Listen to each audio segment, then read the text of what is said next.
All right, friends, the materials you're going to need for your Henri Matisse inspired self-portrait is your glue bottle, a glue brush, a piece of white paper, your baggie of tissue paper, scissors, and then one piece of magazine paper.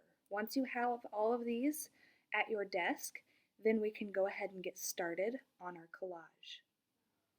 Before we start gluing, you're going to need to put your name and your class code on the back, because once we put glue on our piece of paper, it's going to get really icky and sticky. So just make sure you write that on the back and then go ahead and flip it over, then we don't have to worry about it. All right, you are going to need your glue bottle and your glue brush to get started. I've already cut up some of my tissue paper and just set that aside so that way I can just grab pieces as I go and I don't have to keep cutting and gluing and then cutting some more.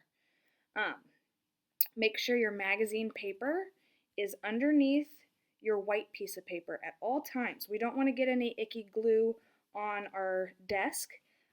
Plus it just makes it super easy to clean up. All we have to do is just throw away our magazine when we're done. All right, my glue bottle is open and I'm ready to go.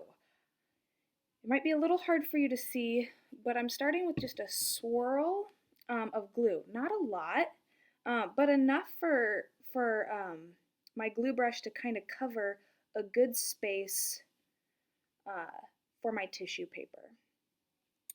And I'm not going to completely cover my whole piece of paper with glue because I may not get to all of it. And I don't want that to dry and leave weird bubbled up spots under my tissue paper later. So I'm just going to go section by section. And I'm going to kind of hang my tissue paper all the way off the edge here because I can trim that later. I just want to make sure that my whole piece of paper is covered with tissue paper. All right, so I have that set down, but you know what? The glue underneath is not enough for it to actually stay stuck to your paper. So I'm going to put more glue on top, and then I'm going to completely coat it all the way to the edges, and that's going to really make sure that that tissue paper is stuck onto your white piece of paper. So I'm kind of making a glue, tissue paper, glue sandwich. So glue on the bottom, and then you've got your tissue paper, and then more glue on top. All right. One thing I want to talk about is overlapping. So what is overlapping? Well, it's just placing objects or paper on top of one another. And not only does it look super cool when these pieces of tissue paper overlap, they kind of create a new color, but then you know that every single spot on your white piece of paper is going to be covered and colorful. How cool does that look? That looks pretty sweet. All right, so I'm just going to keep going. I want to just glue as I go. Make sure that it's a nice flat layer of glue where I'm setting my tissue paper.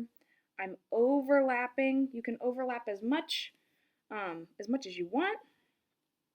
Use as many colors as you want. Use only 2 colors. Use all the colors.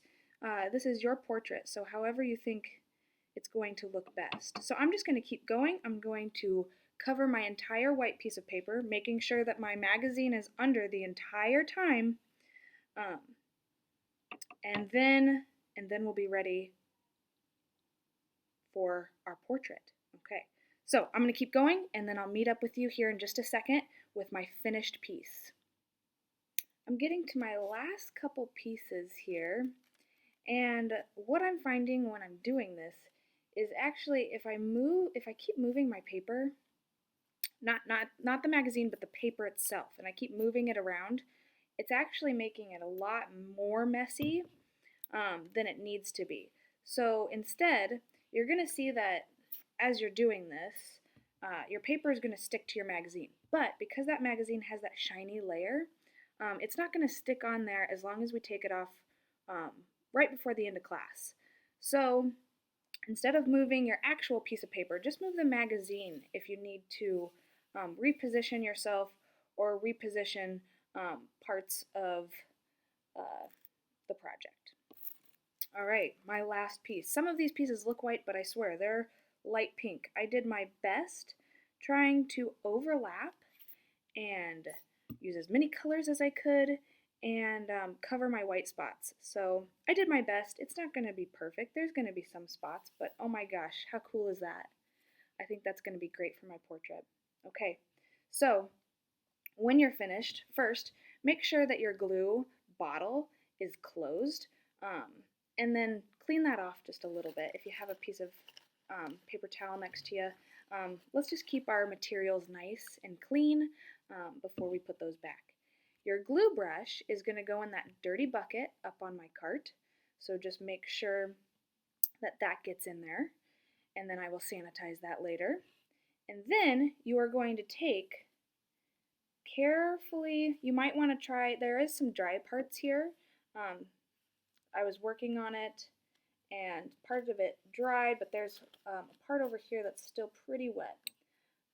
Your paper is going to be very, very fragile, so you're going to want to carry this with two hands so it stays flat, and you're going to take that out to the drying rack and just make sure that when you are laying it on there, it is flat, because if it's curled up in one spot, it's going to be really, really hard to try to get that flat again. So if you do see that happening, just kind of push it back the other way and just set that on there nice and flat. And we're going to let this dry until the next time we have art.